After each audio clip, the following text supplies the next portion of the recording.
পবিত্র কাবা ঘরের দরজায় যখন আল্টিমেট উদ আতর ছিটানো হলো, সেই মুহূর্তটা ছিল স্বপ্নের মতো। জান্নাতি সুগন্ধির এক অপার্থিব আবেশ ছড়িয়ে পড়ল চারদিকে। আমি তখন কাবা শরীফের একদম পাশেই ছিলাম। কাছ থেকে সেই মোহনীয় দৃশ্য দেখছিলাম, সেই সুগন্ধি অনুভব করছিলাম। আতরের মিষ্টি সুবাস যেন হৃদয়ের গভীরে ছুঁয়ে যাচ্ছিল। মনে হচ্ছিল পুরো হারাম শরীফ জান্নাতের সৌরভে ভরে গেছে।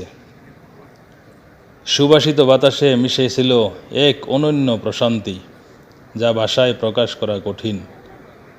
কাবার দরজার প্রতিটি অংশে আতরের কোমল ছোঁয়া লেগে থাকল, আর সেই স্নিগ্ধ ঘ্রাণ মুহূর্তেই মনকে এক গভীর আত্মিক প্রশান্তিতে ভরিয়ে দিল।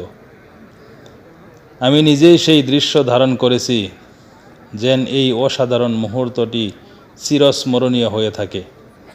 আলহামদুলিল্লাহ, এটি এমন এক অনুভূতি যা শুধু হৃদয় দিয়ে অনুভব করা যায়, কোনো ভাষায় পূর্ণভাবে প্রকাশ করা সম্ভব নয়।